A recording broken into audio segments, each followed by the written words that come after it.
One.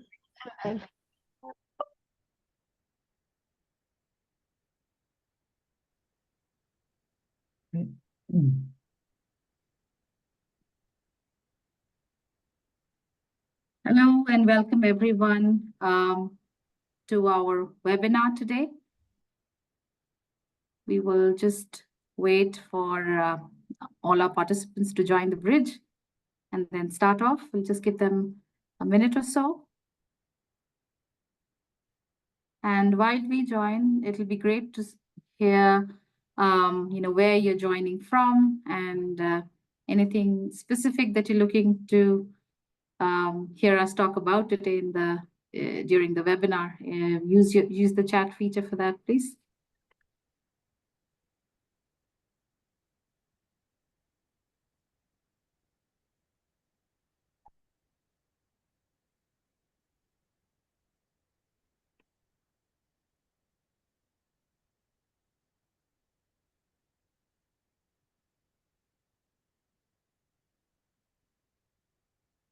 I see people joining in.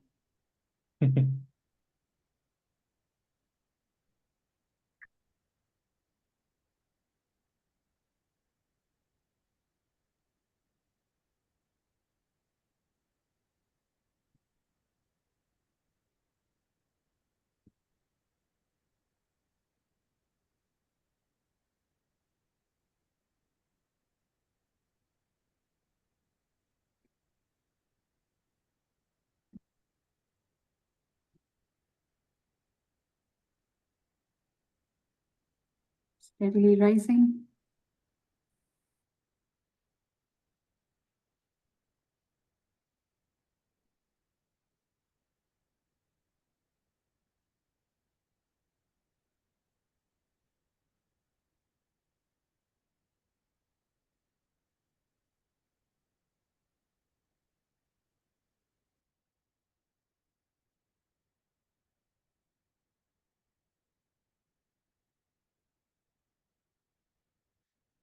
We'll just give it another minute and we'll start.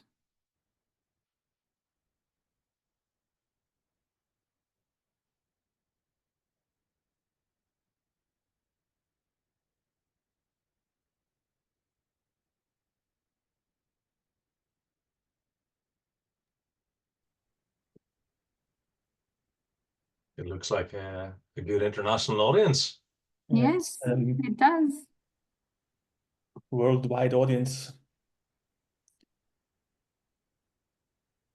All right, I think let us start, and as we have more people trickling in now. So once again, a very warm welcome to everyone that is here on our webinar today. The topic being immersive technologies transforming workforce learning, a part of our EI expert series. As we begin, we thank you for joining us today. And this is EI powered by MPS. We're a leader in emotionally intelligent learning that helps clients navigate digital transformation. With over 30 years of experience, EI creates solutions that drive performance and maximize ROI and ROE.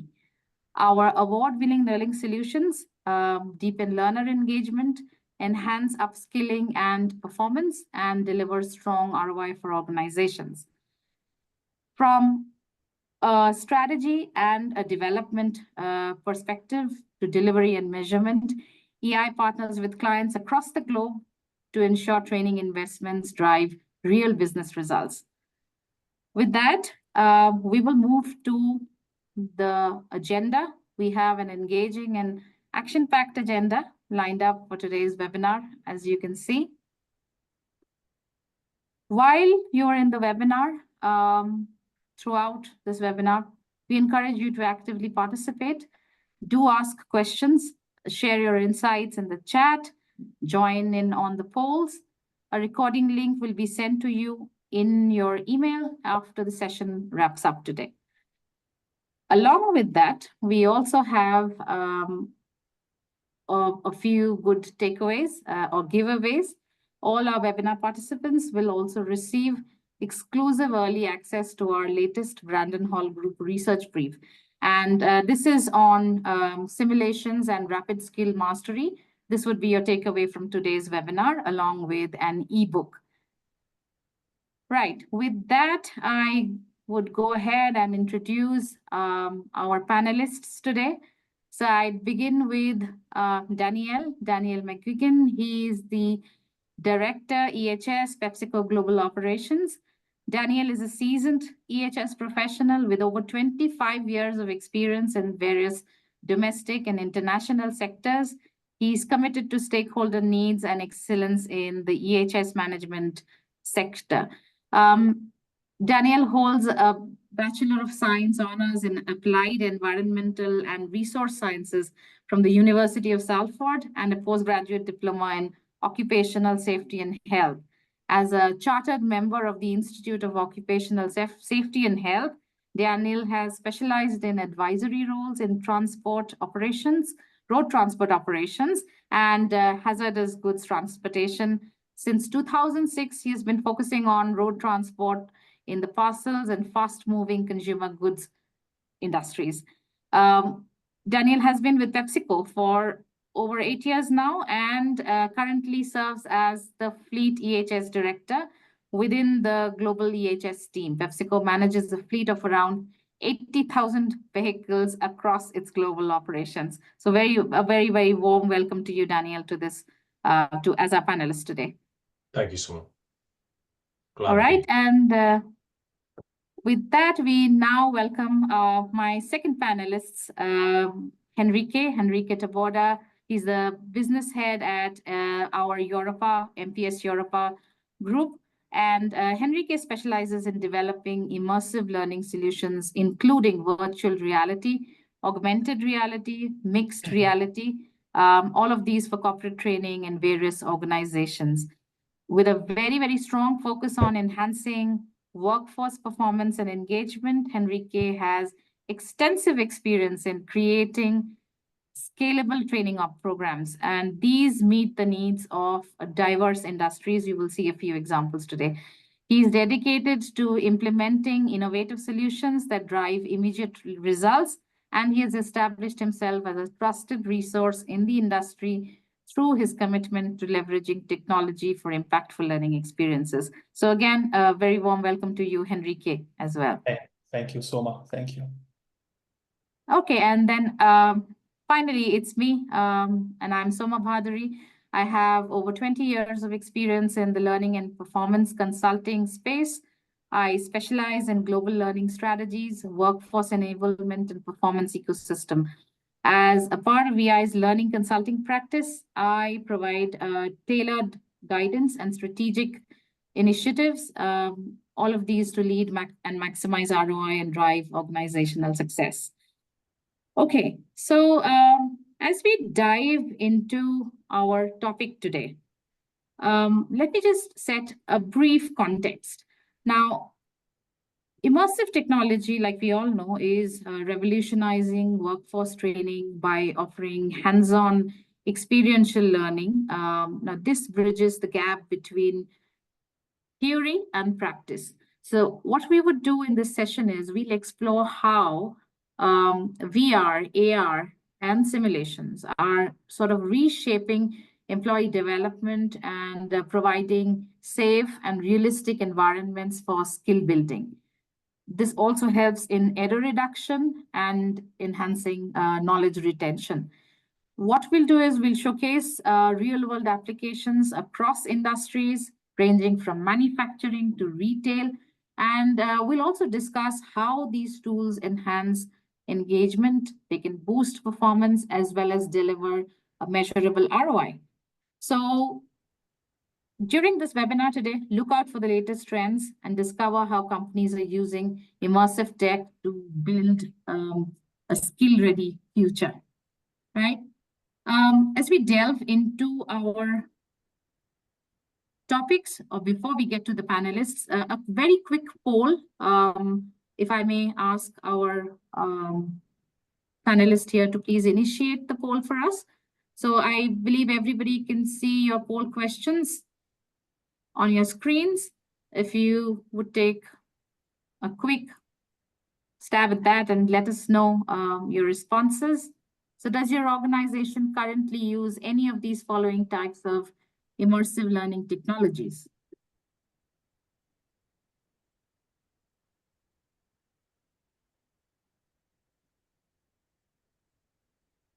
And we wait the poll results then.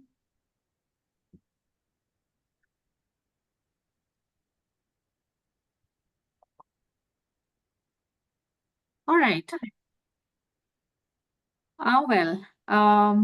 So it is a mixed response, but a good start, I would say. So we do have a fair bit using interactive videos and simulation training that tops sort of the chart. Some of you are using the AR, VR, or XR sort of technologies, and AI-powered role plays I see starting off. Some of you are yet to start, but then I think this session should give you good impetus on how you can start or what you should start with. All right, thank you for that. And now we move on to then our topics with the panelist section. The first topic that we will talk about is mapping technology to needs. And here I would go to Henrique. And Henrique, what do you see as the key differences between VR, AR, and MR and their applications in corporate training? If you would want to, talk to the audience about that. So obviously these three topics, they all, are known under the term of extended reality, immersive learning technology. On the left side, with virtual reality, commonly in this type of technology, you have really a full virtual environment that a person dives into when she's doing a training or an experience with extended reality, which is usually done with VR headsets, right? The Meta Quest, Pico devices, also the new Apple device that came out last year. So you dive deep into the virtual environment, and you can use it for various types of simulations.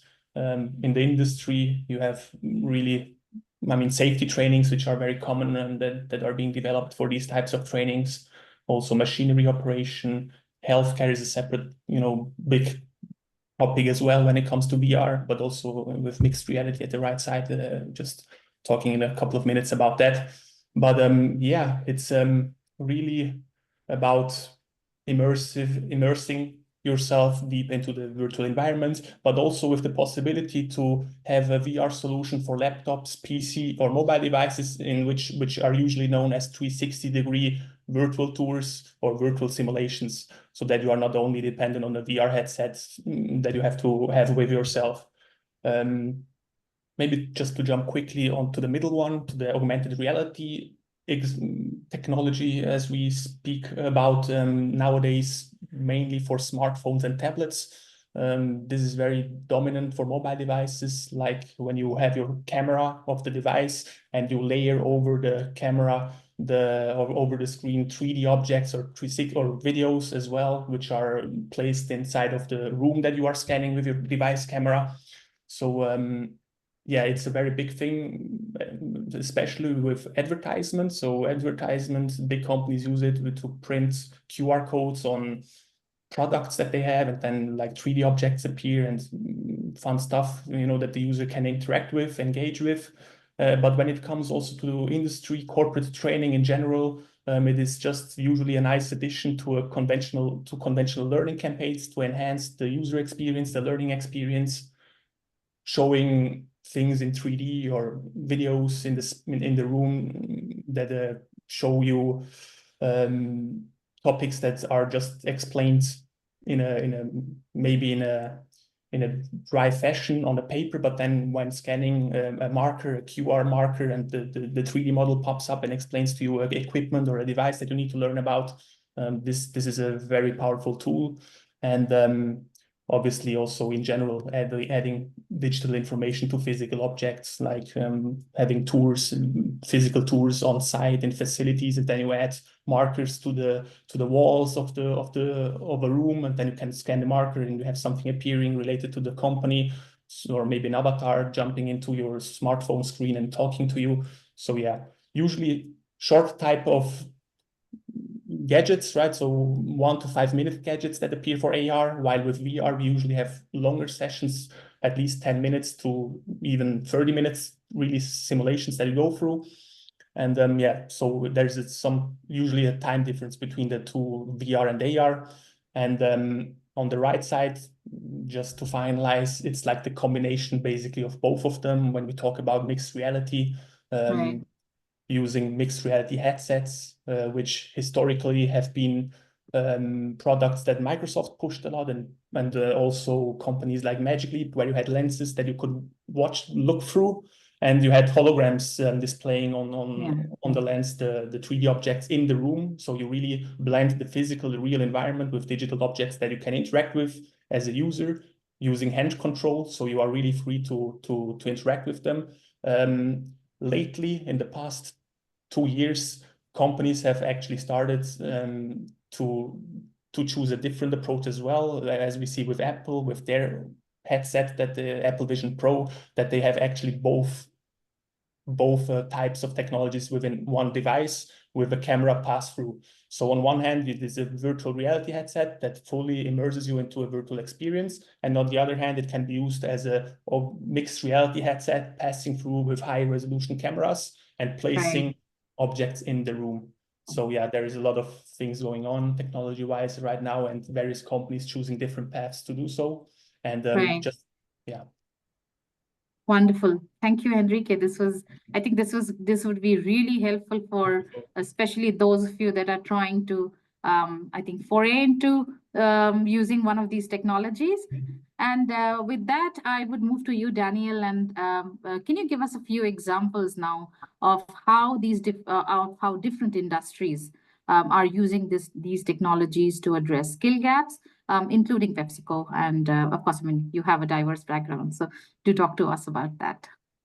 Yeah, absolutely. The whole idea of virtual reality training, for example, has been around for a long time, but historically it was quite large, it was quite clunky. So if you think of a driver training simulator, it was something that you had to go and it was in a trailer and you sat in it, and it was not necessarily very bespoke, and it was quite hard to use, and it wasn't overly realistic. It gave a simulation of an environment, but not a really good training experience for the user. And I think that the way that technology has improved, the gamification of these technologies has made it much more effective. So for the likes of us and PepsiCo, we've seen the use of the You See What I See goggles from the mixed reality perspective to be able to audit, for example. So I'm going to mention the dreaded word of COVID and the fact that we had lockdowns and you couldn't send people out to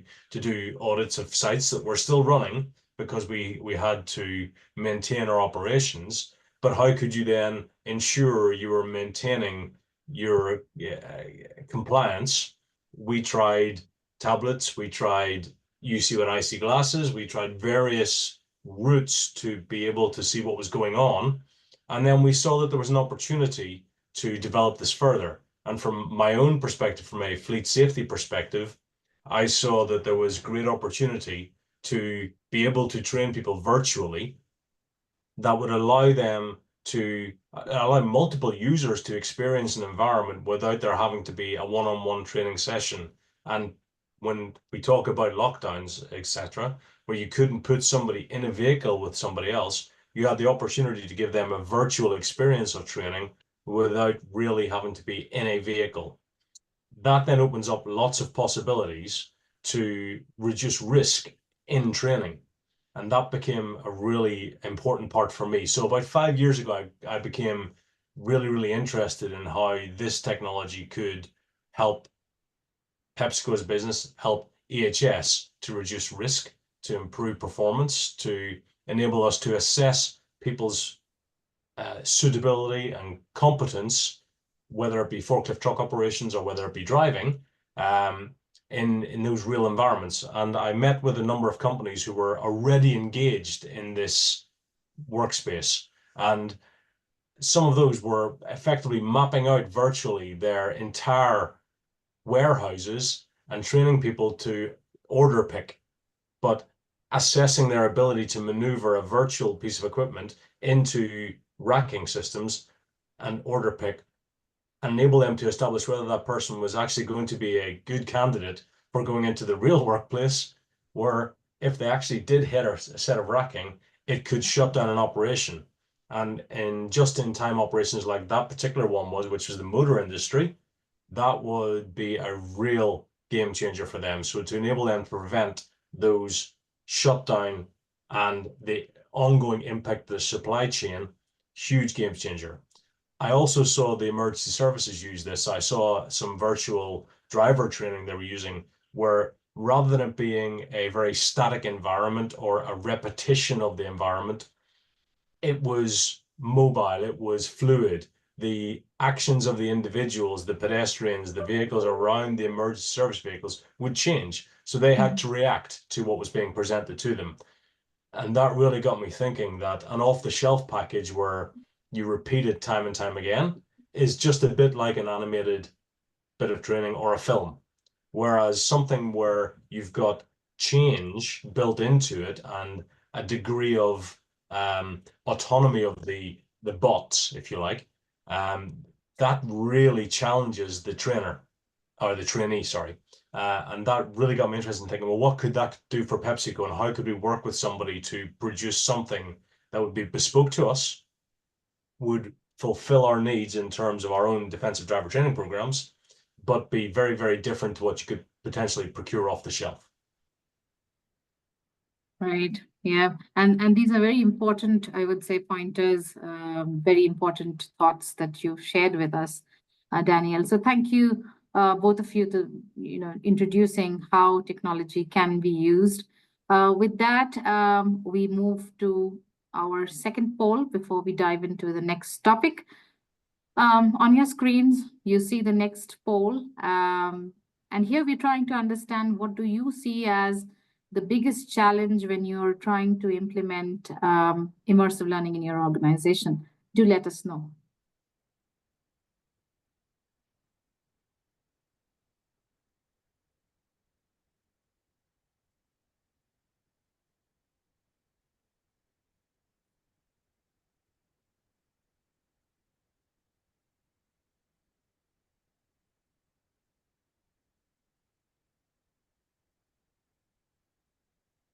Okay, I think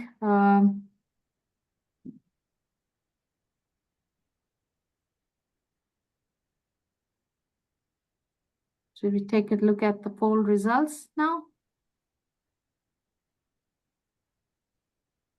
Up on our screens. Yeah.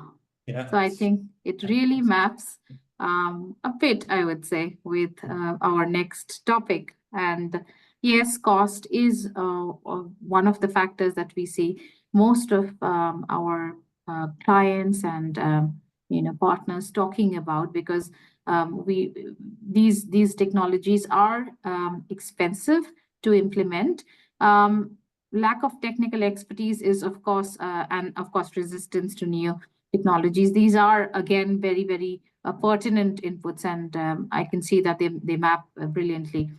The ROI, the business ROI and impact, is, again, something which is also kind of at times related back to the high costs, because when you're investing, business wants to see what is the return on investment for that. And yeah, in a way, they are both slightly interlinked. So I think great inputs. Thank you, all of you, for participating.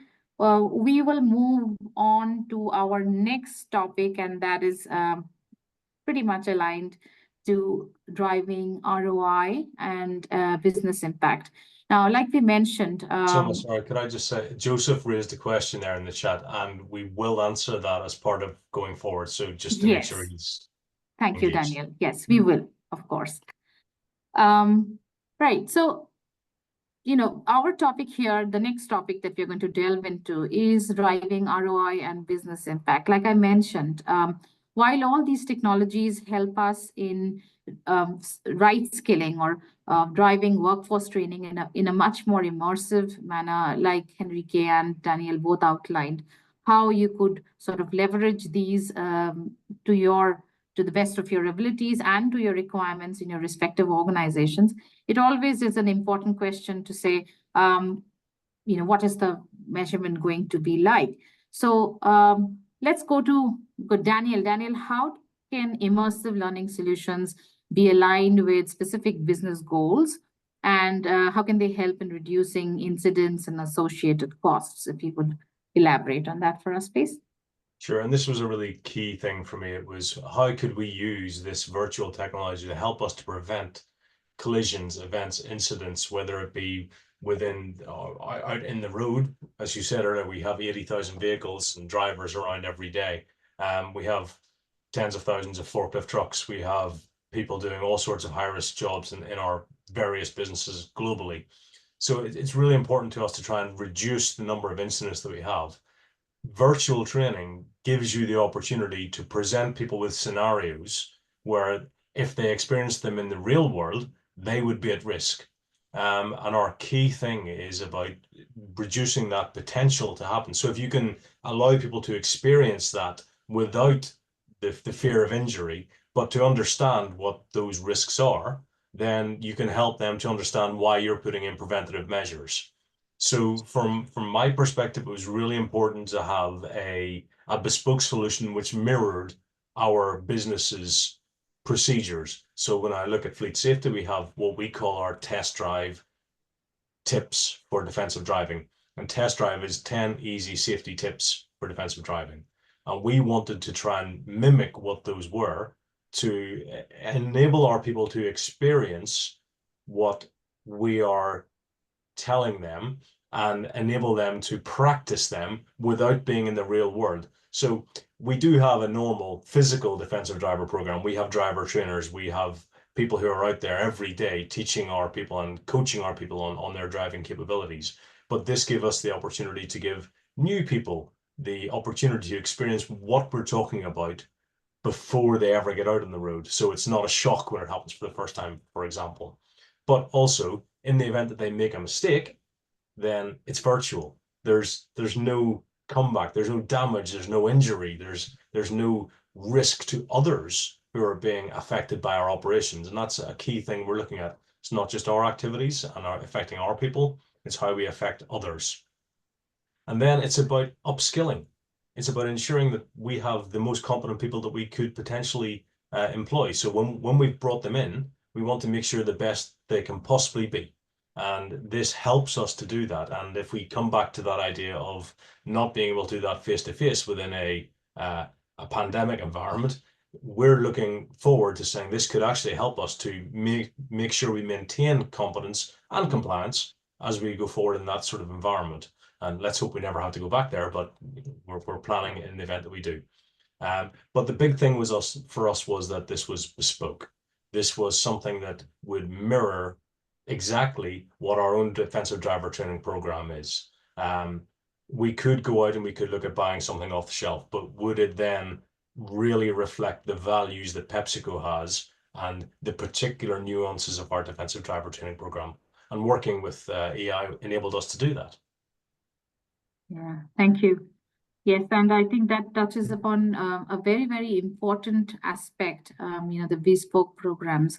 While we could have off-the-shelf sort of learning models, or we could potentially have samples and examples, but when it comes to training your own workforce, your individual workforce, and imbibing into them the various nuances of the organization, this is where I think learning and design comes into practice, and you really want to customize it for your people, your needs, and not have, rather let them have that feeler of an actual learning environment or their workplace that they would go to every day. So thank you, Daniel, yes, for touching upon that. So with this, I would move to Henrique. Henrique, could you now share examples? I think you already have these a couple of these immersive training demos, and help us understand how they have positively impacted the respective organizations that they were built for, and what were the benefits they provided. So Henrique, you can take, I think, the demo over. Yeah. Yeah. So as Daniel has done this introduction already to the program that we have developed together with him for PepsiCo, I'll start with this demo. Here, let me share. Yes, you can see. See it? Absolutely. And yeah, I'll play the video here for you to see how that looked like. So this is for an immersive VR headset that we... Welcome to this global test drive training program. 10 easy safety tips constituting the fundamentals of defensive and safe driving that will keep our people, community, customers, consumers, equipment, and products safe. So we have created this full 3D environment in strong collaboration with Daniel for PepsiCo, including multiple modes in the VR experience that the user can select from when starting the app on his device.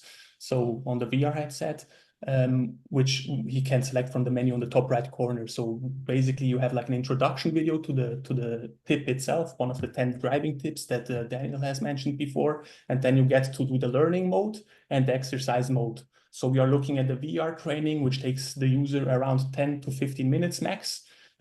Also with an assessment at the end where the user sees what kind of hazards or risks he has it identified on the road. So let me play that video for you to see. So this is a screen recording of the VR device that we have developed it for.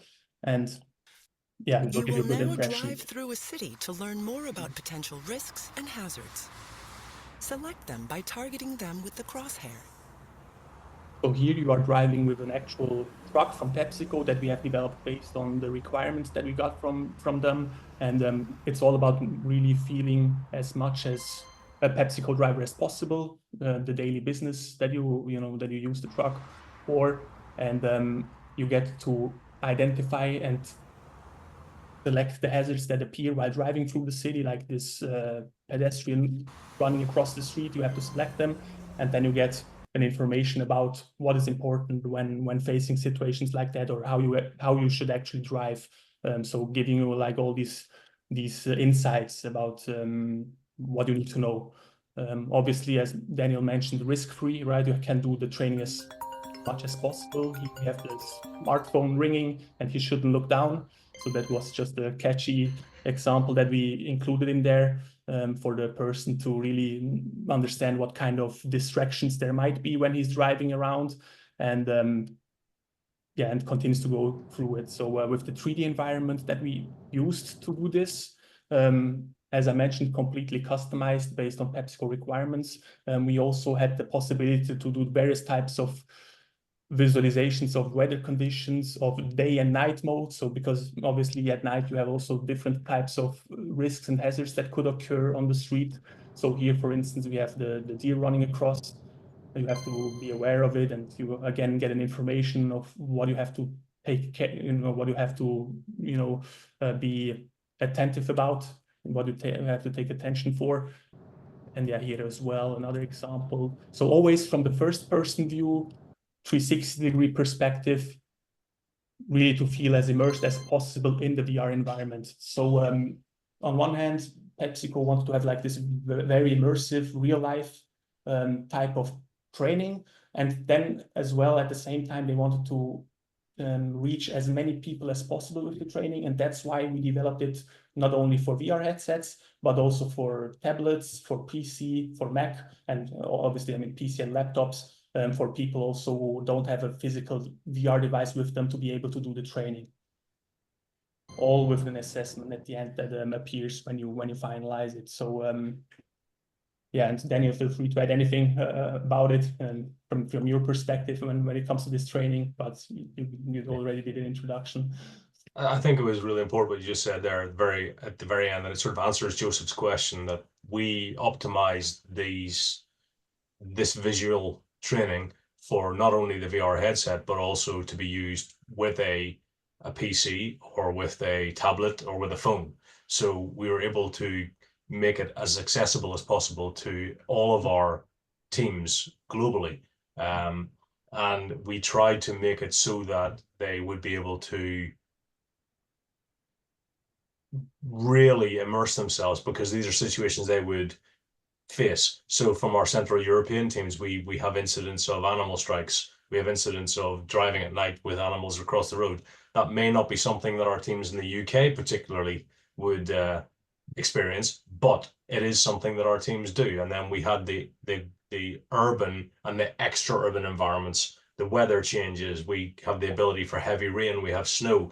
All these things are randomized within the training to make it almost as challenging for the individuals as possible without it being excessively difficult. But it allows them to experience those different conditions, which you can't do in a physical training environment all the time, because you don't get the weather changes, you don't get the night and day. So all of this was really important for us to build in with the support of AI. And also when developing the program, we did it as self-explainable as possible, without the need to explain to every single person who will do it, you know, of what she needs or he or needs to do. So it's really self-explainable from a usability perspective, so that you don't have to, you know, obviously instruct everyone who's doing it on how to do it, right?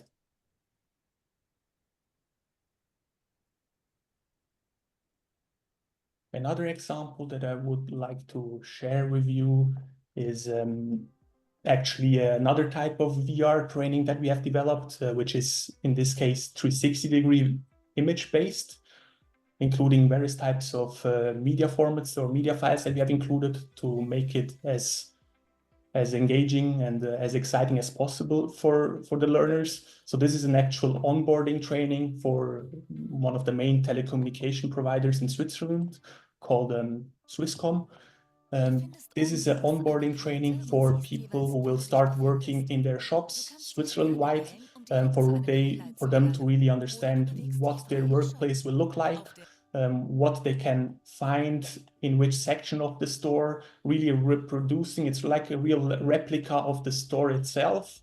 This used to be done on face-to-face trainings on site, with people like guiding everyone who starts working through the store, really from all the basic instructions that they need to know, to be aware of. And here with this training, they wanted to provide this upfront to the users, for them, or for the learners and for the people who will start working there, to already get a better understanding and already be aware of the main things that they will be working with all the main benefits of the store. As I briefly mentioned, like multimedia type of hybrid solution that we have here, we have also our avatar, Tina, speaking to you, who is actually the guide of this shop. She basically tells to the learners what the instructor on site would tell them. So with this feature, we really wanted to make the onboarding for the people as engaging and as exciting as possible, but still having all the information in there which they need to be aware of. And here on the left top corner, we also have a floor plan with the major highlights that the person needs to inform about, really learn about when working there. And also like gadgets like here, functionalities like here, for instance, they really get to explore the interactive elements that they could really use on the store when engaging with customers one-to-one, like in the real store, actually. So this is it's on one hand an exploring training for the learners to explore all the main features of the store, but also a type of simulation, really a replica of the actual store, which is located here in Switzerland and has the basic same layout for all of the Swisscom locations. And obviously this is timely wise a big benefit for Swisscom, because the time that they take now for instruct people on the main features of the store is much lower than before. I mean, you can't even compare the time that the instructors have on site when working with new retail workers. And then you have like all these just engaging objects in here to make it as vivid and as exciting as possible, like the same things basically that you can face in the real Swisscom shop, with a drone flying around, with all these gadgets laying on the desk that you can explore. And you always have the guide, Tina, the avatar, speaking to you on the main positions that you need to be aware of. So this is actually hosted on the learning management system. So it's a web-based solution of Swisscom. And as soon as the new employees have done the training, it gets set to complete, and the training is successfully completed. Yeah. And they get to do a quiz as well. So it's just a very, they just have to feel exciting about starting to work there, but still getting the information, not to waste time when starting in the first day of work there. So this is the 360-degree photo approach, web-based, that you can basically open with any type of device, laptops, tablets, mobile devices. So the flexibility is very high when it comes to this type of approach as well. Swisscom shops look really cool. it's They surely do. a nice concept. Yeah, it's a very nice. I mean, when it comes to telecommunication providers, they are very upfront. You know, when the visualizations are made, it's very, very nice.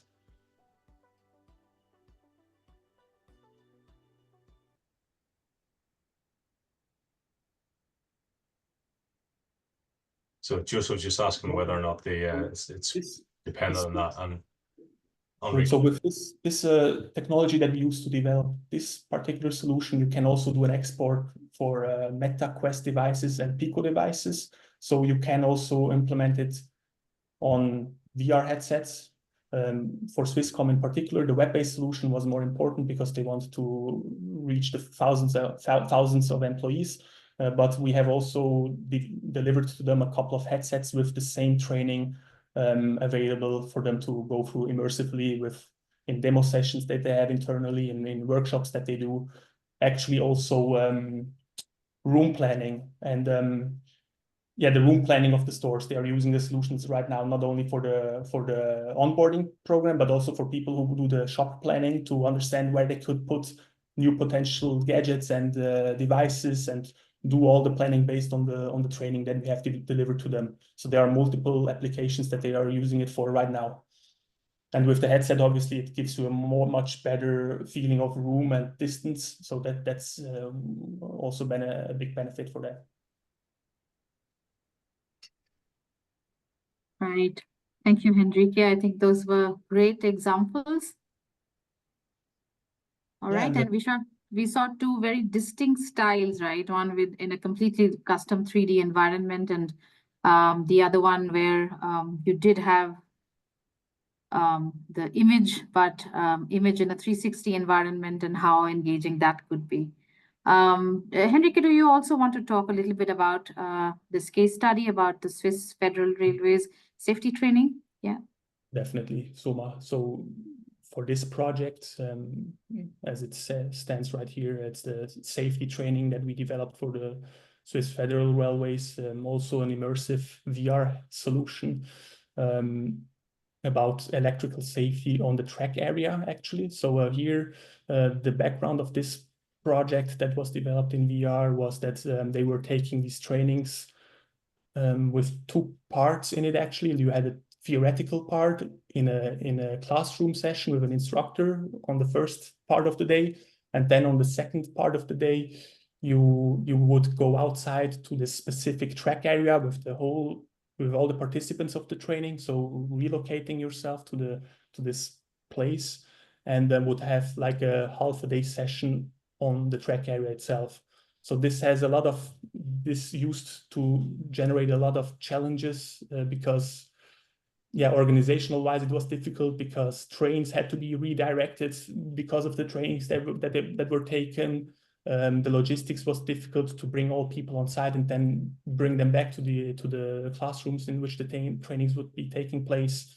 In addition to that, you had obviously the safety risk of all the people on the track area. As I mentioned, around 20 people who do the training at least once a month, Switzerland-wide. So that's why they decided to do this VR training in which we went to the specific track area, did 360-degree recordings, photos, stereotypic photos, and developed the training in VR, in which you really got to understand about the hazards and risks that you could face.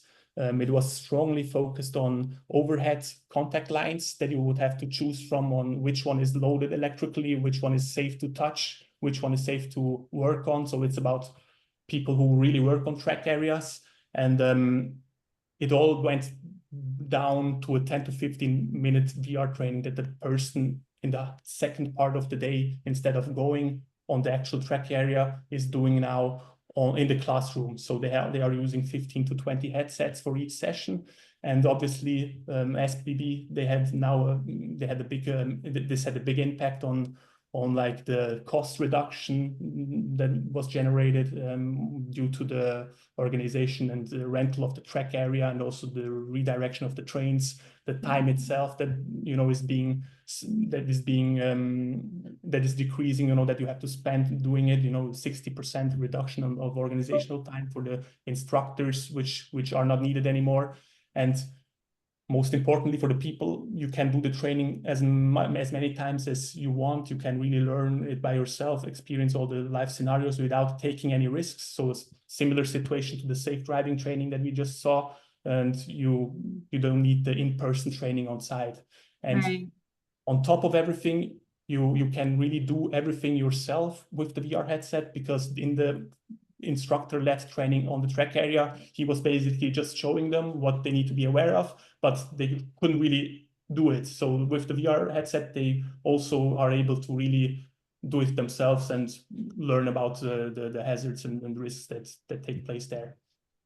Right. So here are a couple of these are the major impacts that we saw with this particular training.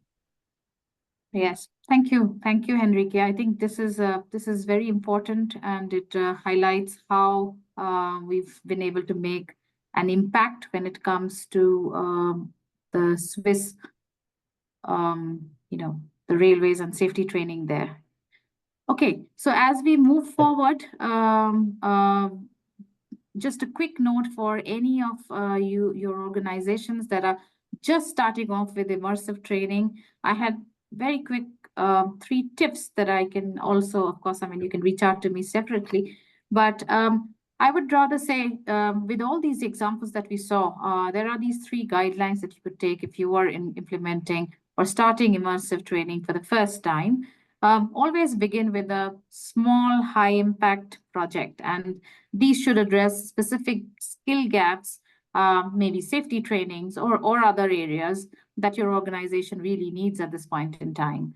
Pilot a VR or an AR in areas where measurable improvements can be seen, more like an error reduction, faster onboarding that can be tracked, right? And finally, and the most important part is always engage your key stakeholders early on to ensure there is complete alignment with business goals, and continuously measure performance to optimize and scale your solutions, ensuring you have the maximum ROI that you can derive from your investments, right? Okay, so very quickly moving on to our last and final sections. If you see a poll up on your screen, to take a quick few seconds to answer or share your thoughts with us on that.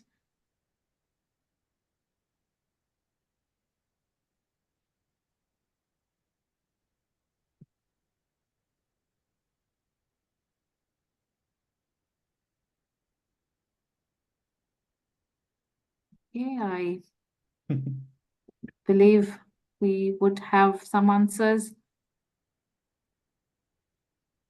Should we look at the poll results now?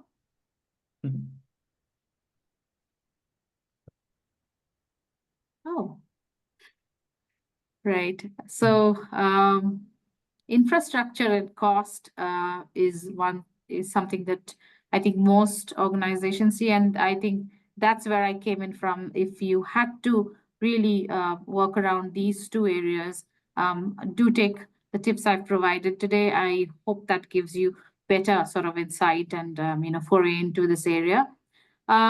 With that, we move to our final section, and that is all about how can you address the skill gaps and yet future-proof the solutions.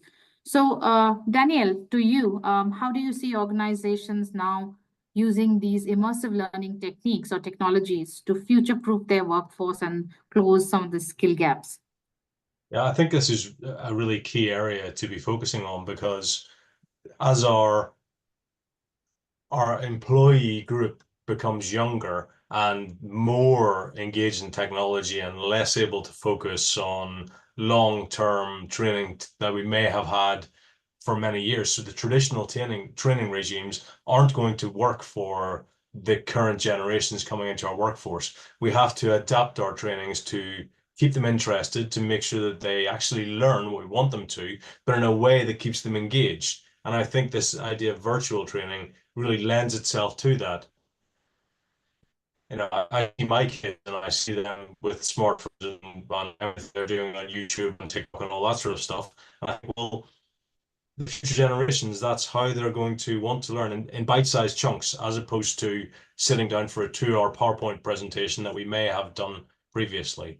I really think that we need to ensure that the training we provide really is focused at the people that we need to educate. I think that sort of interactive element to it, the virtual bit of it, will really engage them and will allow them to assimilate it. As well as that, I think the fact that we're able to produce a multiple device types. So one of the questions that came in from the chat earlier was, well, you know, what about the logistics of only having a couple of headsets?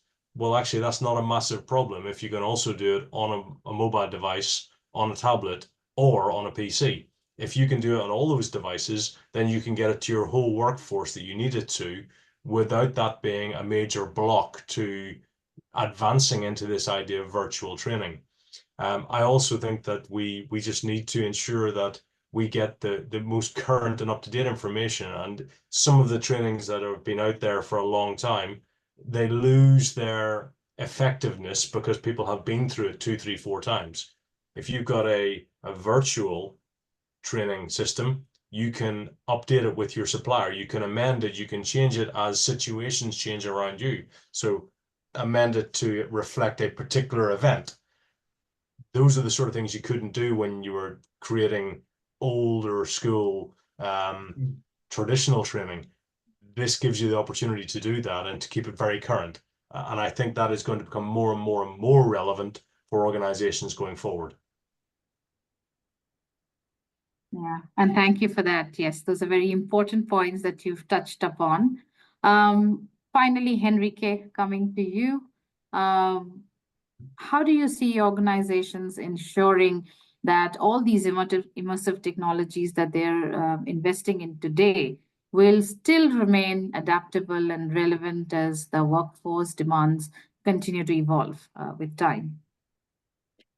Yeah, from the technology perspective, you can use, you should use like cross-platform technologies, engines to develop these types of trainings, because then you have the possibility to always update the training for new devices that are coming up, right? Especially when it comes to extended reality, you have every year better and more sophisticated devices, more realistic ones that you can put on and do the trainings with.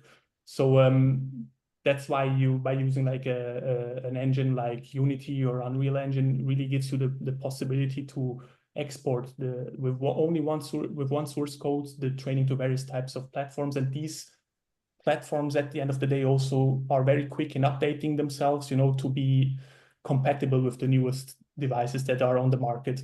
So that's a key aspect that a company needs to look at when starting to work with someone to work on a VR or XR solution like that in general.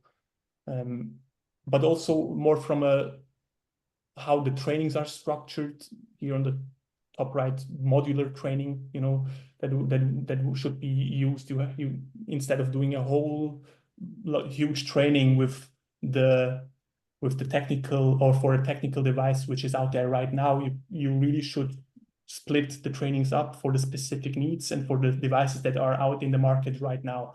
So you have, and that gives you the possibility also to update it for future devices quite efficiently without having to touch the whole training program. And also when, for instance, next year, a new safety training needs to be developed on another topic for a company, you can take this new module, develop it for the best technology that is out there right now, yeah, next year, and then you have like the combination of these modules really to be always up to date with the newest technologies. Right, exactly. On the browser-based immersive experience, this is especially also relevant for AR solutions and smartphone solutions, and also the 360-degree virtual experiences, as we just saw from Swisscom. Choosing this approach to develop it really gives you obviously the possibility to be always up to date. So the browser will always be a part of these devices that come out. The newest mobile devices, they are getting better and better. And with a browser-based solution, you are also able to do the updates quick and push it to the server where this is hosted. So again, to finalize the technical approach, also where possible, browser-based immersive experiences are very beneficial to be very flexible also in the future. We have developed actually trainings 4 or 5 years ago, which are currently still being up, which we are updating from year to year, making it better and better and pushing it to the server to be available always on the newest and best devices. Yes. Just sorry, so just noticing a question there from Stella, which is talking about the sensory overload for people, and I think that's a really important point to address. And I think the good thing about what we've talked about here already is that when you're looking at over multiple devices, we absolutely recognize that some of our people will not be comfortable with wearing a VR headset. That's why we worked with EI Design to ensure that our training was developed for both, well, not only both, sorry, for the headsets and laptops and tablets and phones, so that everybody would get the opportunity to use it without any feelings of if they, let's say they suffer from vertigo and therefore they struggle to use a VR headset. We've got multiple platforms, which really makes it accessible to everybody. And I think that was a really important point for us as an organization. Right, and thank you for touching upon that. So I already have put up the Q&A with the panelists, and this is an important, it was an important aspect to answer. We also know that, every learner has a different style. Like we could always categorize our learners into, some are more auditory, some like it visual, some are more kinesthetic, and some like to think critically, and the psychomotor ones. Using these different, sort of styles or different technologies, and I would say different combinations of these technologies also give the learners, I think, a better sort of space in which they can, pick and choose their formats. And a very important part that Daniel touched upon right now is we do have these, now the option of not using a VR headset if you do not want to, but yet there is no loss in learning experience, or the overall learning experience. So yes, and I know we're almost at the end of the hour. I see one question in the Q&A box, and so I'll put this question across to the both of you, Daniel and Henrique. Can you share examples of how companies have successfully measured the ROI of immersive experiential learning, particularly in terms of skill retention and job performance? Any one of you can take it. I can top it up. I'm going to start with saying, from an EHS perspective, sometimes the things that you can't get a return on investment are the prevention of events. So using technologies, using risk assessment, using any training to prevent an event, you will never know the exact cost or the exact benefit of what you've done, because you don't experience the cost in the first place. All you can look back on is how have your events reduced since you introduced the technology. So that's a really important thing to consider when you're talking to your boards about this, is, do we expect to see an absolute return on investment? Perhaps not, but will we see a reduction in costs as a result of events that are no longer occurring? Absolutely, we hope to. That's why we're doing this. So it's a challenge, but it's one that, as a mature organization, we have been able to put forward to our executive, and they have accepted that there is may not be a direct ROI for this particular project, but we will see an improvement in KPIs, in reduction in costs, etc., etc. And that's worth it in our view. Yes, and just to top it up, if you were doing an onboarding training, time to productivity or time to proficiency could be an absolute ROI measure for you. If you were taking, for example, 6 weeks earlier and you've reduced it to say about 4 weeks now, or even lesser, with equal expertise and proficiency, you've had the ROI. So that's an absolute term. Again, matrices could be sort of, customized and combined. So we're at the top of the hour. If we haven't been able to answer a lot of your questions and thoughts, we're happy to take them one-on-one. Do write to us. And for now, we will call it a day. And we thank you, each one of you, for participating and making this webinar very engaging and interactive. I thank you, Daniel and Henrique, for being super panelists tonight. And we hope we get to do this again. Thank you for having us. Thank you very much. Thank you. And thank you, everybody, for participating.